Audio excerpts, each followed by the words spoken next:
কেমন আছেন সবাই? আশা করি ভালো আছেন। আজকে 18 অক্টোবর শনিবার 2025 প্রথম আলো নিয়ে হাজির হয়েছি। দেখেন, আজকের হেডলাইন এটাই হবে, এটা সবার জানা যে জুলাই জাতীয় সনদে 24 দলের সই, 24 দল হচ্ছে এখানে স্বাক্ষর করেছে। প্রধান উপদেষ্টা বলেছেন যে ঐক্যে জুলাই সনদে সই হলো, সেই ঐক্যের সুরই বাংলাদেশকে আগামী ফেব্রুয়ারিতে নির্বাচনের দিকে নিয়ে যাবে। জুলাই সনদ অভ্যুত্থানের নেতৃত্বে থাকা তরুণদের গড়া দল জাতীয় নাগরিক পার্টি অনুষ্ঠানে যায় নাই, সনদে সইও করে নাই। দেখেন, জুলাই যোদ্ধাদের সাথে পুলিশের সংঘর্ষ, ভাঙচুর, লাঠি ব্যথা হয়েছে। এখানে কিছু ছবি খুবই সেন্সিটিভ ছিল, যেমন হচ্ছে একজন জুলাই যোদ্ধা, তার হাত কাটা পড়েছিল, পরে সেখানে সিনথেটিক হাত লাগানো হয়েছিল এবং পুলিশের সাথে ধাক্কাধাক্কিতে এবং সাম ইস্যুতে কালকে এটা খুলে পড়ছে। এই যে আমরা ফেসবুকে পাচ্ছি আর কি ছবিগুলো। দেখেন, এখানে মূলত হচ্ছে যদি আপনি ব্যাপারটাকে অ্যানালিসিস করতে চান তাহলে অনেক কিছু ব্যাপার চলে আসে এখানে।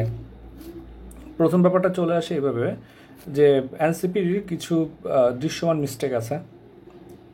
তবে এনসিপি যেহেতু হচ্ছে স্টুডেন্ট লেড একটা পলিটিক্যাল পার্টি, স্বাভাবিকভাবে হচ্ছে মিস্টেক থাকাটাও স্বাভাবিক, কারণ হচ্ছে বড় বড় দলগুলো মিস্টেক করতেছে। সেকেন্ডারি ইস্যুতে হচ্ছে ওদের ইনিশিয়াল মিস্টেক শুরু হয় আসলে 5 আগস্টের পর থেকে।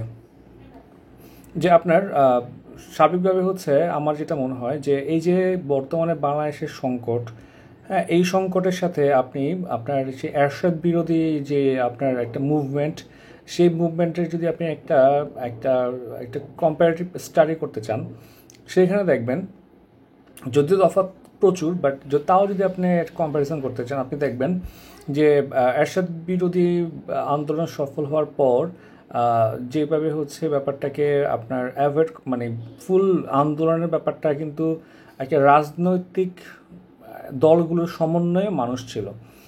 আর এইখানে যেটা ছিল আপনার, সেটা মানুষ লেড এবং রাজনৈতিক দলগুলো মানুষের আন্ডারে ছিল। এই যে একটা তফাৎ, এই যে একটা শক্তি 24শে আন্দোলনের ছিল, এটা ক্রমেই হচ্ছে আপনার নষ্ট হওয়ার পথে।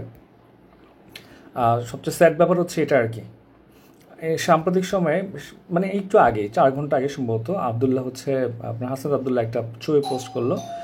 উপরের পার্টে হচ্ছে আপনার আপনার ইউনূস সাহেব যখন এয়ারপোর্টে আসে তখন তার সামনে রেখে যেই এনসিপি নেতারা ছিল সেটার ছবি, আর নিচের ছবিটা হচ্ছে আজকের ঠিক এই ছবিটা। তো যেটা বলার ট্রাই করতেছি, এনসিপির উচিত ছিল আপনার এখানে, মানে এনসিপি যদি সব অ্যাফোর্ড করতে থাকে বিএনপির মতো, বিএনপি যেরকম 15 বছরে আপনার বিএনপি ক্ষমতায় বাইরে ছিল এবং আপনার সংসদ নির্বাচন বর্জন করার মাধ্যমে তারা এটা কিন্তু যে আপনার যে একটা ক্রাইসিস ক্রিয়েট করে, সেটার হচ্ছে সেটা ফল বিএনপিকেও ভোগ করতে হয়েছে এবং মানুষকে রক্ত দিয়ে সে দায় চুকাইতে হয়েছে। এনসিপি হচ্ছে আপনার পলিটিক্যাল যেই মিটিংগুলা, পলিটিক্যাল যে স্টেপগুলো, সেগুলো থেকে নিজে ঘুরানো শুরু করলে কিন্তু একটা সময় তারাও হারায় যাবে। মানুষ আসলে বেশি দিন আপনাকে মনে রাখবে না, আপনার সামনে থাকা লাগবে আসলে। আর এনসিপিকে সামনে রাখার দায়িত্ব হচ্ছে গভর্নমেন্টকে কিছুটা নেওয়া লাগবে। হ্যাঁ, আর এনসিপিকে সামনে আসতে দেওয়ার একটা একটা মানে সুযোগ দিতে হবে। এনসিপিকে যেভাবে সামনে আসতে হবে, আবার এনসিপি যাতে সামনে আসতে পারে তাকে সুযোগ দিতে হবে। এবং এনসিপিকে ম্যানেজ করে আনা বা পার্সোনাল রিলেশনের মাধ্যমে আনা, এটাই সুন্দর না। একটু পরে আমরা দেখবো যে এই সনদে যাতে এনসিপি সাইন করে, এই জন্য পার্সোনালি ডিল করা হচ্ছে, এটা সুন্দর না। এখানে আপনি হাসনাদের সাথে ভালো সম্পর্ক আছে দেখে আপনি ওকে দিয়ে তাকে হাসনাদকে নক করে নিয়ে আসবেন, এইগুলো করে করে কিন্তু আপনি দেখবেন যে বাংলাদেশের রাজনীতি নষ্ট হয়েছে। এইগুলা আমাদেরকে বুঝতে হবে যে আপনার একটা ডেমোক্রেসি তখনই ওয়ার্ক করে যখন ভোটাররা হচ্ছে আপনার হচ্ছে ডিসলয়াল হয়। খুব সিম্পল, শুনতে অসুন্দর লাগলো, এটা সত্যি কথা।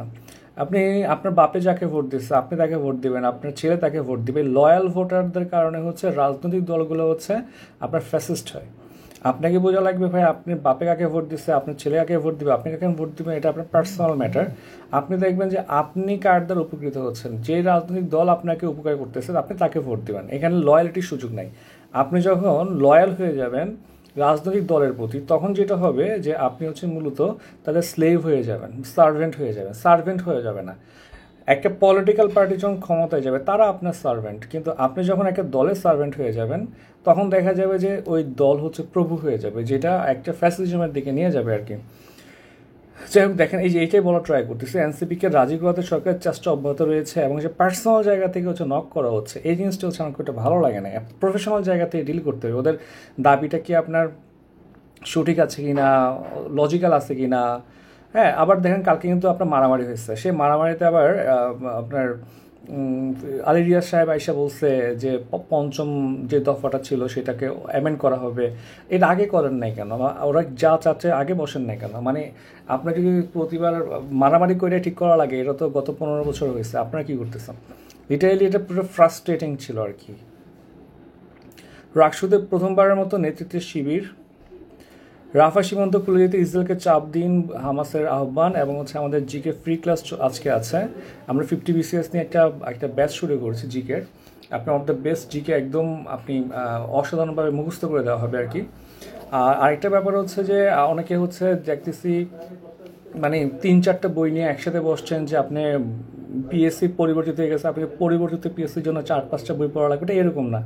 আপনি যেটা পড়তেছেন সেটাই পড়েন, ঠিক আছে? যেমন আপনি 47 কঠিন হয়েছে, অ্যান্ড 47 কঠিন হওয়ার পরেও কাটমার্ক কি আপনার 130 ছিল কিনা? সেটা তো 130 ছিল, সেটা তো 92 এর মতো ছিল। কঠিন হয়েছে, কাটমার্ক কমছে, আপনার সমস্যা নাই তো। আপনি হয়তো 30 পেয়ার চান্স পাইতেন, এখন আপনি 92 পেয়ার চান্স পাচ্ছেন, ঠিক আছে? আপনার কাজ হচ্ছে প্রিলটা ক্র্যাক করা। সো অযথা প্যানিক না করে রেগুলার পড়তে থাকেন, বেশি ভালো করে পড়েন। বই 4টা পড়েন, সমস্যা নাই, কিন্তু 4টা একবার করে পড়া যাবে না। যেটাই পড়বেন একসাথে 4 থেকে 5বার রিভিশন দেওয়া লাগবে। সেকেন্ড পেজে দেখি আমরা, চট্টগ্রাম ইপিজেড অগ্নিকাণ্ড, 7তলা ভবনটি অগ্নি নিরাপত্তা সনদ ছিল না। এটা আমাকে খুব বেশি শকড করছে।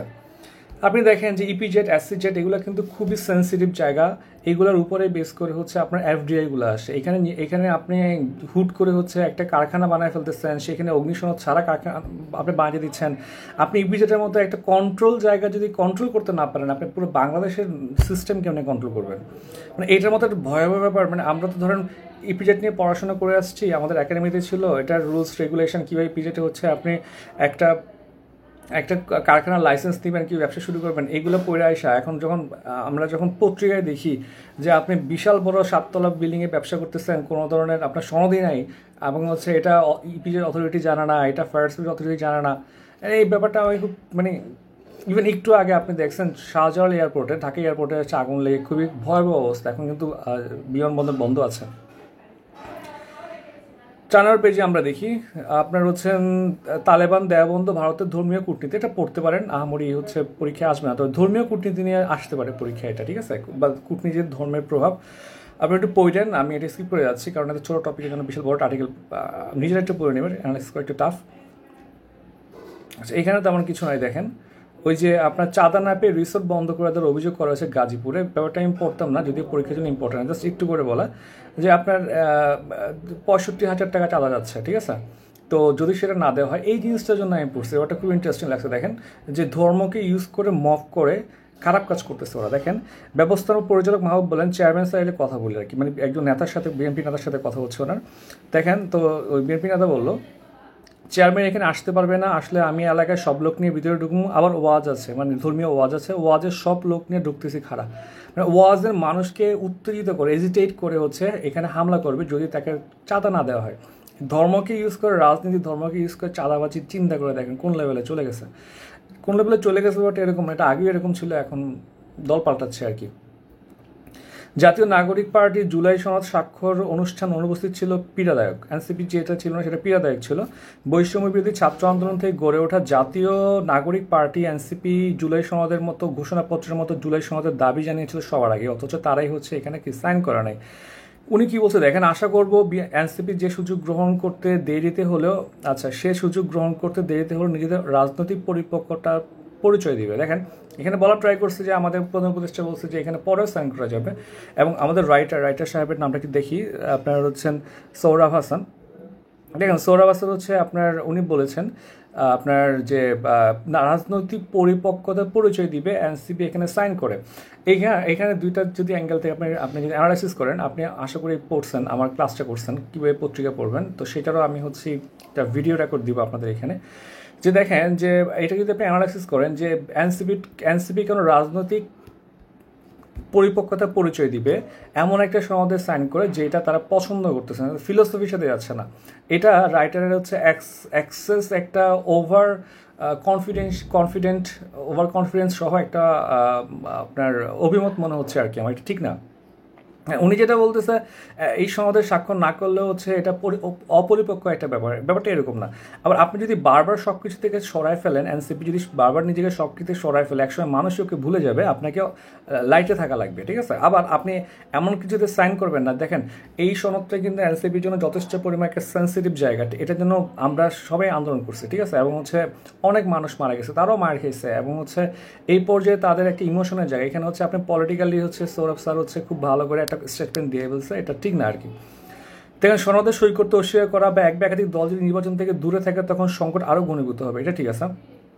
আচ্ছা, এখন দেখেন, সনদ স্বাক্ষরের আগের দিন এইচএসসি পরীক্ষার ফলাফল প্রকাশ পেল। সাংবাদিকদের খবর অনুযায়ী দেশের 9টা সাধারণ কারিগরি বোর্ড, মাদ্রাসা বোর্ড মিলিয়ে 11টা শিক্ষা বোর্ডে গড় পাশের 58%। এখন মেন ইস্যুটা হচ্ছে, আমি খুবই খুবই খুবই অবাক হয়েছে যে অনেকে বলে যে পাশের হার কম হওয়াতে ভালো হয়েছে, এইচএসসিতে এত নাই, ইউনিভার্সিটিতে এত আপনার কি নাই, আসন নাই, ভালো সাবজেক্ট নাই। আরে ভাই, আপনার আসন নাই দেখে আপনি একটা পোলাকে ফেল করে দিবেন নাকি?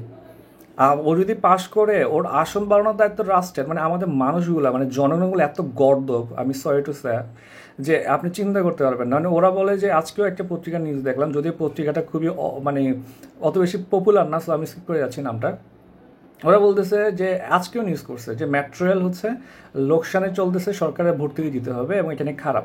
আর ভাই, মেট্রো রেল যদি এখন প্রফিট আনতে চান, মেট্রো রেলে আপনি উত্তরা থেকে আপনার মতিঝিলে ভাড়া যদি 400 টাকা করেন, মেট্রো রেলে কি উঠবে নাকি? মেট্রো রেলের ভাড়া তো আপনি একসাথেই প্রফিট নিয়ে আসতে পারেন, বাট এটা কি তার পারপাস সার্ভ করবে কিনা? শুধু মেট্রো রেল লসে আছে, এটা শুধু মেট্রো রেলের ইনকাম কস্ট দিয়ে আপনি চিন্তা করতে পারবেন না। মেট্রো রেলের কারণে ঢাকার ইকোনমি, বাংলাদেশের ইকোনমি যে বড় হচ্ছে, আপনার জিডিপিতে বাড়তে, সেটাকে আপনাকে ক্যালকুলেট করতে হবে। তো মেট্রো রেলের ইম্প্যাক্টটা শুধুমাত্র আপনি ওই ভাড়া কত, খরচ কত, এটা দিয়ে ক্যালকুলেট করতে পারবেন না। এটার সাথে আপনি জিডিপিকে আপনার অ্যাড করতে হবে, এটার সাথে ব্যবসার যে একটা গতি বাড়ছে এটাকে অ্যাড করতে হবে। এরপরে বুঝতে পারবেন যে মেট্রো রেলে লাভ হচ্ছে নাকি লস হচ্ছে। এখন পত্রিকাগুলো মানে সাংবাদিক কে ওইটার এবং হচ্ছে মানুষগুলো কীভাবে, সেটা আমি জানি না। আর অর্ধেক পাঠক তো হচ্ছে একটু গর্দব কিসিমের, সরি টু সে অ্যাগেন।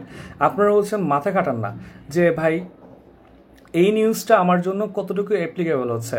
আপনারা অনেকেই বলেন যে ইউনিভার্সিটি সিট না, ইউনিভার্সিটি সিট বাড়াই দিতে বলেন না, সেটা সরকারের দায়। কিন্তু জাজেন্ট মিন হচ্ছে আপনি একটা জনগণকে আপনি হচ্ছেন ইচ্ছা করে ফেল করাই দেবেন, কঠিন করে খাতা কাটবেন, যেটা ইলজিক্যাল, ঠিক আছে? সেকেন্ডারি ইস্যুতে আপনি খুশি হইতে পারেন না। এত স্যাডিস্ট কিছু মানুষ বাংলাদেশের, যে ওরা কেউ খারাপ করলে খুশি হয়, কেউ বেফেল বেশি হলে খুশি হয়, যেমন হ্যাঁ দেখছিস, ঠিক আছে? আপনি চিন্তা করে দেখেন যে আপনি আপনার অনেকে বলে যে ভাই এসএসসি হচ্ছে আপনার গত গত আপনার সময় হচ্ছে ঠিক করে পড়াশোনা হয় নাই। তো এই ইন্টারিম আসার পরে তো প্রায় 1.5 বছর চলতেছে, ওরা কি পড়াইছে? মানে ইন্টারের একটা পার্ট তো সামনে তো ইন্টার পরীক্ষা হবে, তারা কি পড়াইছে? তখন কি পাশের আর বাড়তেছে? এখানে একটা ভালো এই কোশ্চেনটা নিয়ে আসছে, এটা আসলে ভালো একটা কাজ, যে গত আপনার হচ্ছে সময়টাতে 1.5 বছরে 2 বছরে আপনার হচ্ছেন বিশ্ববিদ্যালয়ে কয়টা ক্লাস হয়েছে, তাদের শিক্ষা মান কীভাবে বাড়ছে। আমরা এই যে বৈষম্য বিরোধী আন্দোলন করছি শুধুমাত্র শেখ হাসিনা তাড়ানোর জন্য না, ঠিক আছে? এটা যে তাড়ানোর পরে কি হবে, এটা নিয়ে হচ্ছে এনসিপি নেতা বলেন বা পুরা রাজনৈতিক দলগুলো আসলে তো ভাবে নাই। এই জন্য বড় সমস্যা। এই একটা গ্যাপ যে ক্রিয়েট হবে, সেই গ্যাপটা ক্রিয়েট হওয়ার পরে গিয়া হচ্ছে কী হবে, সেই গ্যাপটা ফিল আপ করা নিয়ে কেউ ভাবে না। এই জন্য একটু ম্যাসাকার হয়ে গেছে। দেখেন, এখন এই সেকেন্ডটা দেখেন যে ওভারমার্কিং না করার সিদ্ধান্ত যথাযথ হয়েছে। দেখেন যে শিক্ষা হয়ে পড়ছে হচ্ছে পুরোপুরি প্রাইভেট কোচিং নির্ভর, শিক্ষার্থী অভিভাবকেরা হচ্ছে অভিযোগ করছে শ্রেণীকক্ষে ঠিকমতো ক্লাস হয় না, এর বাইরেও দৃশ্যমান অনেক সমস্যা আছে। বিজ্ঞান শাখার জন্য কলেজগুলোতে পরীক্ষাগার অভাব রয়েছে, সেসব কলেজে পরীক্ষাগার রয়েছে, সেখানে প্রায় সব ক্ষেত্রে ল্যাব ক্লাস হয় না। আমি নিজেও তো পড়ছি ভাই, ঠিক আছে? আমি নিজেও 2টাতে সরকারিতে পড়ছি, আমি দেখছি ভাই আপনার হচ্ছেন একজন মানুষ হচ্ছে আপনার একটা টেস্ট টিউবে কাজ করতো, ল্যাব যিনি টিচার কিংবা হচ্ছে আপনার কনসালটেন্ট যিনি ছিল আর কি, আমরা হচ্ছে 50 জন 30 জন 40 জন দূর থেকে দেখতাম কী করতেছে। ফার্স্টের দিকে না দাঁড়ালে দেখাও যেত না, এবং হচ্ছে দেখতামও না, এমনি ল্যাব করতেছে। হ্যাঁ, এখন সব দেয় শিক্ষার্থীদের দিলে হবে না ভাই, তাই নিজেরাও নেওয়া শিখেন কিছু। সেনা ছাড়ে যুদ্ধ চালিয়ে যাওয়ার পরিকল্পনা ইসরায়েল, এটা মোটামুটি পরীক্ষার জন্য খুব একটা গুরুত্বপূর্ণ না। এখানে যেটা বোঝানোর ট্রাই করা হচ্ছে যে ইসরায়েলের হয়ে চর হয়ে কিছু ফিলিস্তিন কাজ করতেছে, তারা হচ্ছে বন্দুকের নলে হচ্ছে মানুষদের সাথে, মানে প্যালেস্তাইন যারা আছে তাদেরকে হচ্ছে চাপে রাখতেছে, তাদেরকে শোষণ করতেছে, তাদেরকে থ্রেট দিচ্ছে। তো উনি যেটা বলা ট্রাই করতেছে, যারা প্যালেস্তাইনি হয়েও প্যালেস্তাইনের বিরুদ্ধে অস্ত্র ধরতেছে না এখন ইসরায়েলের চর হয়ে, তাদেরকে ইসরায়েলও রাখবে না, ওদের পারপাস সার্ভ করার পরে আপনাকেও এলিমিনেট করে দেওয়া হবে। হ্যাঁ, এটা নিয়ে একটা আর্টিকেল পড়তে পারেন, না পড়লেও সমস্যা নেই। এটা একটা ভালো ডেভেলপমেন্ট। দেখেন ট্রাম্পের চাপে রাশিয়া থেকে তেল কেনা কমাচ্ছে মোদি, এবং ট্রাম্প বলেছে যে মোদি সাহেব তার সাথে ফোনে হচ্ছে তেল আপনার কমানোর ব্যাপারে হচ্ছে আশ্বাস দিছে। যদিও ইন্ডিয়া থেকে বলা হয়েছে মোদি ট্রাম্পের সাথে ফোনে কথা বলে নাই। ব্যাপারটা খুব ইন্টারেস্টিং লাগছে আমার। দেখেন ভূরাজনৈতিক আজকের টপিকটা খুবই গুরুত্বপূর্ণ। আমার মনে হচ্ছে 46-47 রিটার্ন যারা দিবেন তাদের জন্য এটা খুবই গুরুত্বপূর্ণ ভাই, পড়েন। ঠিক আছে, না পড়লেও শুনিয়েন কী বলতেছে। আমাদের হোয়াটসঅ্যাপ গ্রুপে অ্যাড হয়ে যাবেন, সেখানে কিন্তু আমরা মোটামুটি স্টাডি করি। দেখেন রাশিয়া থেকে অবশ্যই তেল কেনা কমায় 50% করে ফেলছে ইন্ডিয়ান কোম্পানিগুলো। কারণ হচ্ছে ইন্ডিয়ান কোম্পানিগুলোকে আপনার ট্যারিফ বসা দিচ্ছে, নিষেধাজ্ঞা দিচ্ছে ট্রাম্প। বিক্ষোভে এখনও উত্তাল পেরু, জারি হতে পারে জরুরি অবস্থা। আবার জ্যানজিদের বিদ্রোহ শুরু হয়েছে, এবং হচ্ছে পেরুর রাজধানী লিমা এটা পরীক্ষা আসতে পারে। দেখেন ভেনেজুয়েলার সামরিক পদক্ষেপ ঠেকানোতে প্রস্তাব করেছে কংগ্রেস। এগুলো বলে লাভ নিলে পারবে না তারা। মাদাগাস্কারের প্রেসিডেন্ট হিসেবে শপথ নিলেন হচ্ছে বিদ্রোহী সেই কর্নেল। মাদাগাস্কারের রাজধানী হচ্ছে আন্তানানারিভো, এটা জেনে রাখবেন। ট্রাম্পের কাছে ক্ষেপণাস্ত্র চাইবেন হচ্ছে জেলানস্কি, টমাহক ক্ষেপণাস্ত্র চাবে আর কি, নামটা মাথায় রাখতে পারেন। আর তেমন কিছু নাই এখানে, লাস্ট পেয়ে চলে আছি, তেমন কিছু নাই। এ হচ্ছে আজকে প্রথম আলোর অ্যানালিসিস। সবাইকে অসংখ্য ধন্যবাদ।